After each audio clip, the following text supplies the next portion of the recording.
Hey guys, Nathan Chan here and welcome to another interview. Today we're speaking with Justin Kemperman and he's the co-founder of a company called Shine Armor.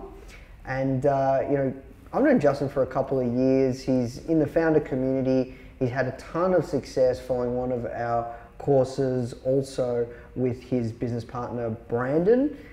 He's won, like him and Brandon, we actually flew down to Melbourne because they absolutely crushed it. We ran like an internal competition. So he's done the Start and Scale course taught by Greta, and he's just a super smart kid. He's very, very young actually. So when I met you, you were like 16, I think. He's now 18. I'm a very, very big fan of everything him and Brandon are doing. So I just wanted to do this kind of interview with Justin because I think you're in a unique position where a lot of people that do, Greta's course, they're usually starting from scratch.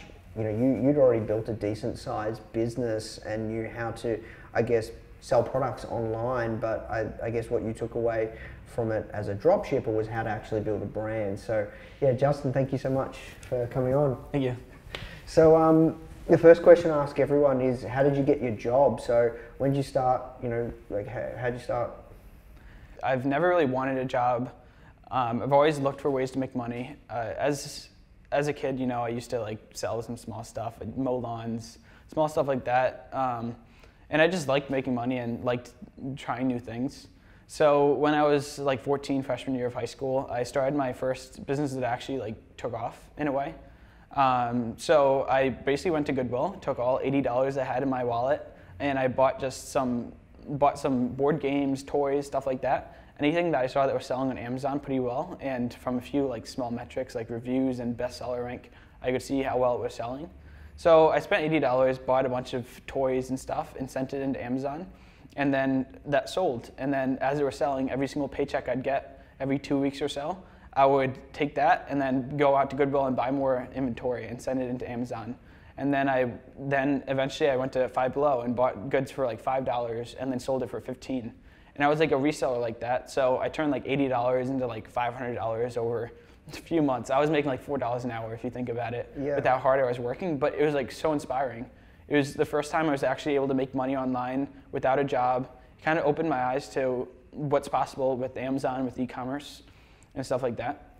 And then the same people that were doing reselling on YouTube, I saw that they were moving into other ways to make money on Amazon, like Kindle books.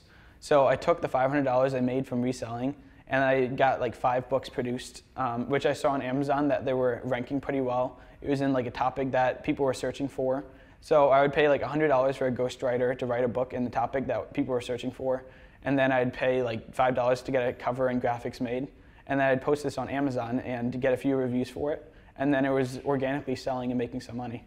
So I did that for a little bit. I took the money that I get from those paychecks from Amazon and reinvested in more and more books. And within a year, it became a 6-figure a month business. Wow. Until I moved out of it because everything changed on Amazon. And that moved into e-commerce. Oh, interesting. So what kind of books were these? It was any books that people were searching for. It was from photography for beginners to how to make money online to a Minecraft book, wow. Knitting, all that type of stuff. That's crazy. And you published these books under your name, or?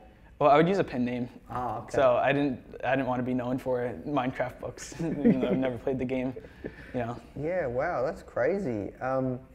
So talk to me you moved into e-commerce next, what happened next? So I started this brand called Viper Coffee, which I don't know how much of a brand it was. It was more of an e-commerce store. I tried selling coffee bags, unique coffee from Hawaii and from El Salvador, different strains of coffee, but the margins were so tight that I couldn't really afford to advertise much of it. So then I said, I have this e-commerce store. Everyone's doing print on demand. All my friends were having a little bit of success with that.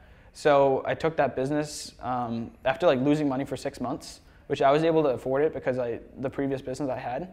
I rolled some cash into that, figured out paid advertising. And before I knew it, I was able to get a few shirts selling really well, and I was able to scale it to 10 grand a day in sales. Selling coffee shirts that say pothead with a coffee pot, or something stupid like that. And women would gobble that up and they'd be buying it like crazy. Wow, and that was on Teespring? No, it was all on Shopify. So I owned the customer base, and it taught me about acquiring customers, getting them to buy again, basics of e-commerce like that. Yeah, wow. And what happened with that business? I ran it for a little bit, and then Brandon had a dog t-shirt store and selling like dog jewelry. So he was doing pretty well, and he became my business partner on a new venture, and we just started an e-commerce store drop shipping.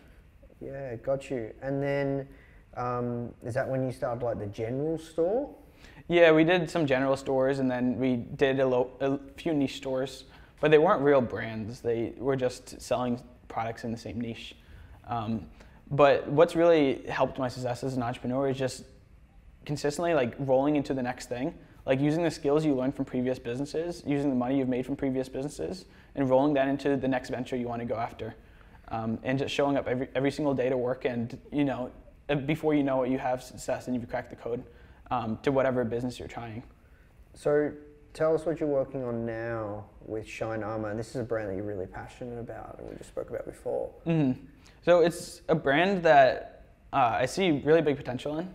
So it's a high-end car detailing brand. Our flagship product is Fortify Quick Coat, which is basically an all-in-one car wash, coat, and protection, and it shines your car like looking like it just came out of a $2,000 deal, like detailing shop. So it's a fantastic product. We have a few products that are related to car detailing, and I'm convinced that when people just try the product, they're sold, and they'll be telling their friends, and they'll be showing everyone how shiny their car is, and they'll say, Shine Armor did that. And that's the brand that I'm really excited about. So did you create the formula yourself, or white labeling it, or how'd that side of things work?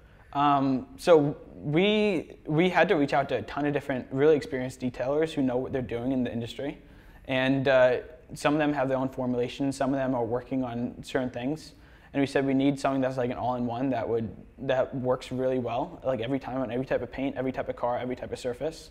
And we found this guy who was working on something who had something sort of produced. So we changed the color of it, and we changed the formulation a little bit to make it unique to ourselves, like on business. And the rest is history. We've just been scaling up. Yeah, and you've grown that business pretty fast. I don't know how much you feel please only share what you feel comfortable sharing around numbers or anything, percentage growth or numbers. Like this is growing pretty fast, right? Yeah, we started a few months ago in the fall, and it's already done a few million in sales on the e-commerce store. It's picking up real steam on Amazon. It's like number 13 in all automotive, and we just launched on Amazon like 2 months ago. And the principles of branding and building community is super powerful. Like when you're able to build a community of people that love your product on e-commerce, you can use that to launch on Amazon or to launch on Walmart.com, eBay, dealerships, AutoZone. Like there's so many channels you can get into once people are committed to using your product. Yeah, wow. So the sky's the limit right now. You've got a really, really rocking company. But if we come back to it, I'm really curious, like I'm sure people would want to know this as well. Like a lot of people, one of the reasons they don't start a business is perhaps a perception of time. And you started your first business and doing things online, and this is kind of like the crazy thing at your age that you're able to do this at such a young age. Like how did you manage that with school and all that side of things, especially in like 15, 16? Did you have exams and like commitments there? Like how did that work? Yeah, it's kind of tough to manage it, but as an entrepreneur, the key factor of every successful entrepreneur is pure obsession. You can't be average or mediocre or like dabble in it or really balance your time like perfectly if you want to build a real business that does really well. So I mean, I still have a good social life. I still have a lot of fun. I go out every weekend, hang out. I enjoy life and I enjoy the money I make. But I still show up every day and work my ass off. And before you know it, like just putting in work every single day and doing something to get towards your goals and to progress your business. If you just do it every single day, before you know it, your business is way farther than you ever thought you could take it. So what kind of hours do you work? Real question is, when am I not working? Like I don't really take off much time, like whenever I want to do something, like if I want to go on a weekend trip, I'll go on it. Or if I want to go see a movie with family, I'll do it. Yep. But like from like 8 in the morning or till whatever 6 or 5 or whenever I want to hop off at night, I'll be working. But I also try to take into account what's productive and what's more future oriented and like what's wasting time. Because there's a lot of minute tasks that you could do that could keep you up all night, but that can be outsourced. Yeah, I definitely want to talk about that. You guys have like next level outsourcing going on. We'll talk about that in a second. Curious though around kind of where this hunger comes from, like where like at your age when you started, 14, 15, 16, most kids or people your age don't think about that. They're thinking about Fortnite or, I don't know, here going to prom or like that side of things. Where did this, what's fueling this? Where did this come from? I'd say a few things. Like getting started, of course, I wanted to make money, and that's fun. And there's always more money to be made, and it's a lot of fun making money. I never wanted to be poor. I never wanted to be in a situation where like I know a lot of people are in, where they can barely pay the bills and don't have money for anything.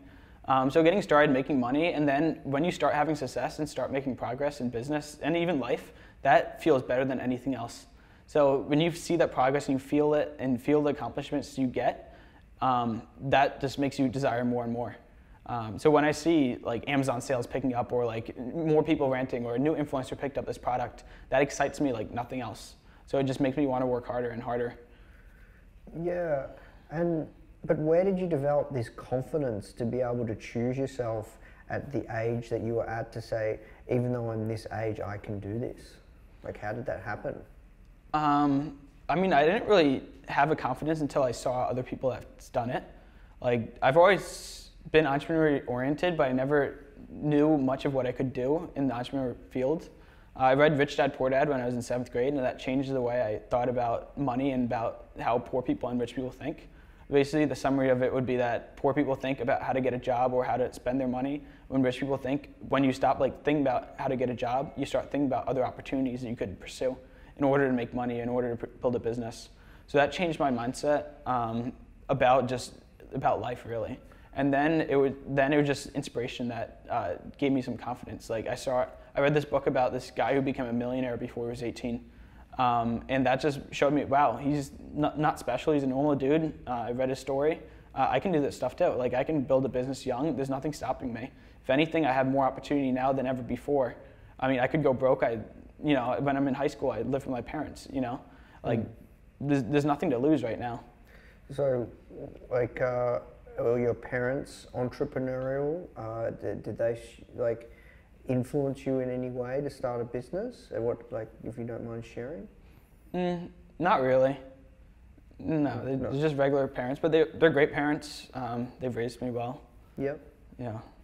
Awesome. Okay, interesting. So let's talk about this outsourcing piece, because we just went for a coffee and you were curious around. I guess we were talking about kind of core business building practices and stuff like that, and building a team and vision and leadership and some of the stuff that you guys are really get into soon.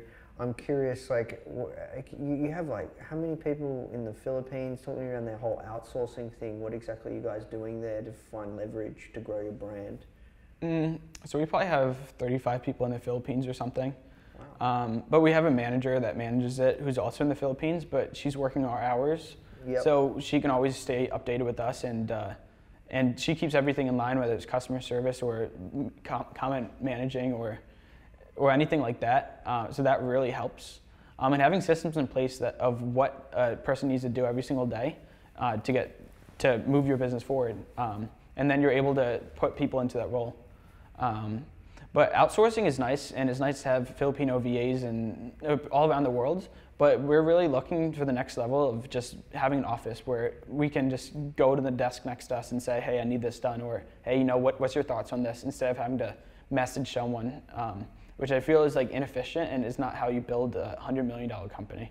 Yeah, building a real company, right? Absolutely. Yeah, okay. And on this side with using people in the Philippines, what exactly are they doing? Customer support? What else? So you've found an agency, is that right, that kind of handle this, or you've hired each person and then you've got a manager to manage it all, or how's that work? So we have everything just in-house in a way where we where we don't use agencies. We don't really use agencies overall, but we have our project manager who manages the Filipinos, or I mean, like people in the Philippines, and she also hires, and she's really good at hiring and vetting, and she knows what's in a good VA. You have customer service. What else? Design. Like, talk to me. Like, 35 people is a lot of people, man. Yeah, a lot of customer service. I'd say a big bulk of it is, and then there's design, video editing, website tech stuff, and then there's also content posting, stuff like that, managing comments, ads, all that. Oh, you get people to do ad stuff too? Yeah, I have a media buyer in Canada. And then we also work with a Google agency. That's the only agency we would use. Interesting. Okay. So talk to me about Shine Armor, how you guys have grown it so fast. I know you guys, like I said, when I was introducing you, you learned a lot about like core, like you guys were you come from a drop shipping background. You guys are great at media buying, you're great at selling, but one thing that really attracted you to learn from Greta was how to build kind of a sustainable brand, and a brand that you can be proud of, and producing products that kind of look great and get the customer excited, and it's solving a really deep problem for the person. So how have you guys grown this business so fast besides the media buying component? Well, we started off with a great product that we got put together that people really love. So when we're convinced that if someone just tries the product once, or any of our products, they'll be coming back for more, and they'll be buying the rest of our line. So we're really focused on just acquiring as many customers in any channel possible, and just being everywhere, because once they try it, they'll be buying again. If they buy on Amazon, then we'll redirect them back to Shopify and cross-sell them, you know. So when it comes to media buying, are you guys paying to acquire a customer at a profit on the front, or you guys are breaking even strategically? So we try to scale to a point where we're not losing money, but we're still making a little bit. Like, we still want to have some margin to pay the expenses and also take a profit at the end of the day. But it's not really about the first sale. We look at paid media in order to get as many customers as possible. And then when you have that customer base, the real money's made when they buy for the next 3 years without any ad cost. Yeah, and I think it comes down to the product. Like, inherently, like you said, if somebody uses Shine Armor, eventually, you know, they're going to need to buy it, or they're going to want to buy it again because they're going to run out of it, right? It's not something that you can use forever. Like, for example, a time-marked water bottle or something like that. Once you use it, like, there's not going to be a need for a repeat purchase. So, I guess on that, when it comes to like Facebook ads, you guys are doing Google ads. For anybody watching this, how can they get really, really good at this stuff? Because obviously you guys are super, super strong at it, but it's not that easy. It is very, very tough. So what kind of plan would you subscribe to somebody that has, you know, a great brand or a product that they're proud about, and they're watching this and thinking, well, that's great, Justin, but I don't know how to do Facebook ads, and I don't trust agencies, because there's so many out there that are hard to trust. What kind of plan would you prescribe? Yeah, absolutely. I'd agree that I wouldn't go with a Facebook agency for most things, because you give them a budget and anyone can spend your budget, you know, but you really have to focus on the results that you're producing. So Facebook ads aren't really all that complicated once you have a good system in place. Like, when you found a video that's working really well as an ad, and good copy and a good landing page, then the ads, like whatever strategies you want to use, whether it's duplicating to small budgets or duplicating up, or, you know, manual bidding, it all works really. Some might be working slightly better than the others, but it's really about what you're running, like what you're showing on the Facebook ad as opposed to how you're running it. Like, I'd really suggest that you start off by just looking at many other successful brands and ads in the niche that you're in, and seeing what their messaging is like, what angle they're trying to take. And now with Facebook, you can easily go to a page, see info and ads, and see every single ad they're actively running. And then you can click on them and eventually find out how much engagement is on each ad. So through some like spying and market research, you can see what ads they're able to scale highest and what is working. And when you see what's working for them, you try to find a correlation across multiple competitors and across your whole industry. And then you can try to craft an ad that's kind of similar, but of course unique to your own brand. I see. And Talk to me about manufacturing and the side of things, because you guys are scaling up quite fast. How are you guys keeping on top of volume? That's always a challenge for every single business. So you have to know all this information from right off the bat. Like with us, we know our scaling potential, and before we even start scaling a product, we want to know what's the lead time, how long is it going to take to get to our fulfillment centers, how many can you produce a week, all that information. Because if you don't have your numbers right and you oversell, then you're completely screwed, and you have all these orders to fulfill, and their customers are going to be waiting forever, and it really tarnishes your brand. So knowing like the basic numbers, like what's the minimum order quantity, how long is it going to take to produce, what's the max they can produce, all that stuff, then you can figure out logistics. And also managing cash flow is pretty important, like getting payment terms with your vendors. Like if you're getting started and you're trying to bootstrap a business, like it'd be awesome if you could start selling a product at a smaller scale and then order a good bit of inventory and have a net 30 terms for it. So you only have to pay 30 days after the inventory arrives. So you could have sold all the inventory before you even paid for it, and by the time you sold it, you have the profits and the money to pay for the inventory. I wouldn't suggest doing that too much, but it does help with cash flow if you're trying to bootstrap a brand. Yeah, I love that. Talk to me about some advanced e-commerce levers or hacks. Like, now one thing we think about at Foundr in terms from a marketing perspective, and I know you're an incredible marketer, is like what's a dial that we can just turn up with like maximum leverage. So what are some things that you're finding right now, like cutting edge things that you guys are doing to really dial up the leverage of growing the brand, apart from media buying, apart from a great product?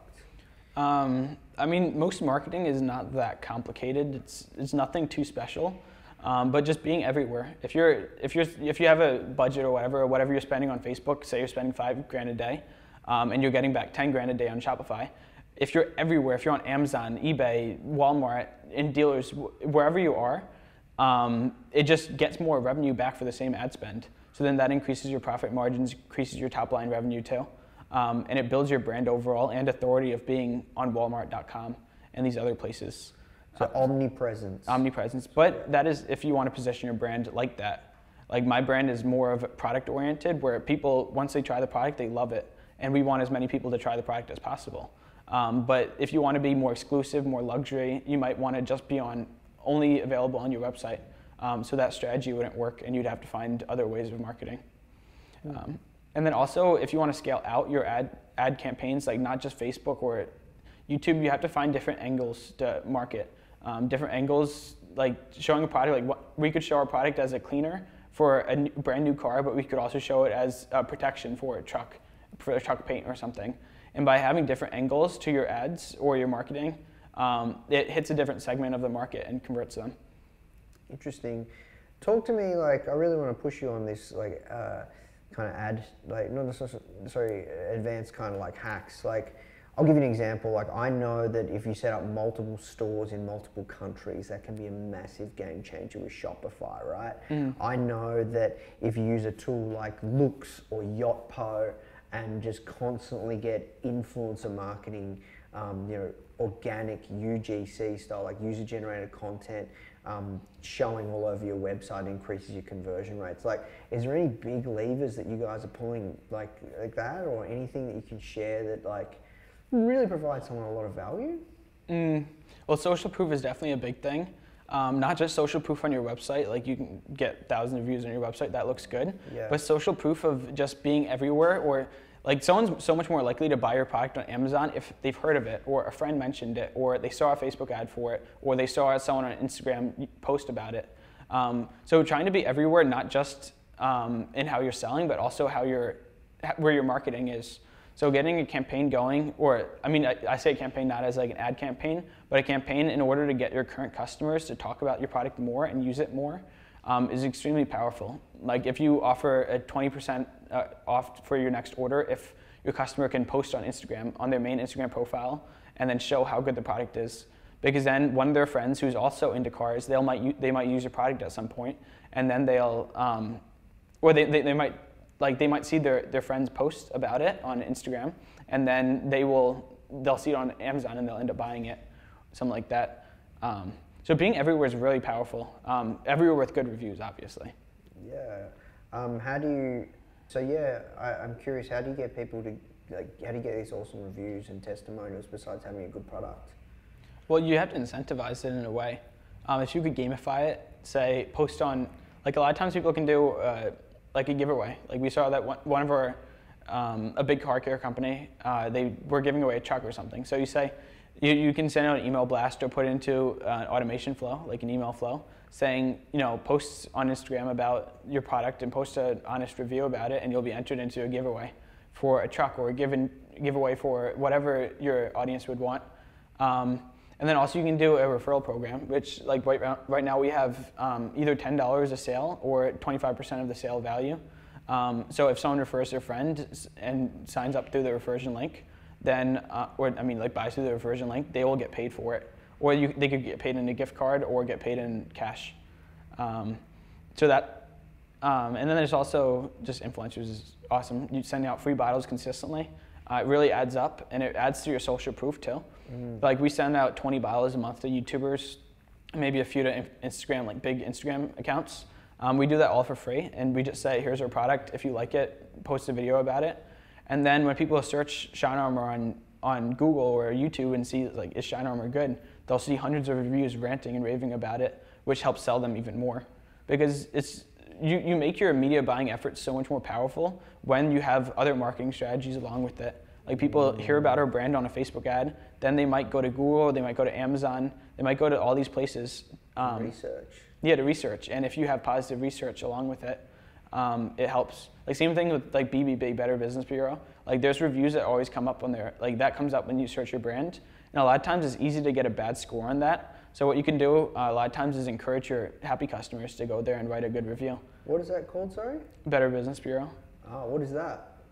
It's basically an American organization, I think, that just rates every business based on their customer performance. So if you can try to like get good social proof online outside of just your website, then when people do their research, it helps convert them more. That's awesome. Well, look, we have to work towards wrapping up. It's always awesome chatting, and I could pick your brain all day. Where's the best place people can find out more about yourself and your work? You can friend me on Facebook, read the Foundr magazine article, maybe look me up on LinkedIn. I got to get on there more, anything like that. And go to shinearmor.com if they want to have a shiny car. Absolutely. Done. Awesome. Thank you so much, Justin. Thank you. The Foundr mission is to help you create an ass-kicking business and help you learn straight from the mouths of world-class founders. Get your free printed edition of Foundr magazine featuring Sir Richard Branson. Just cover shipping and handling at foundr.com/Branson.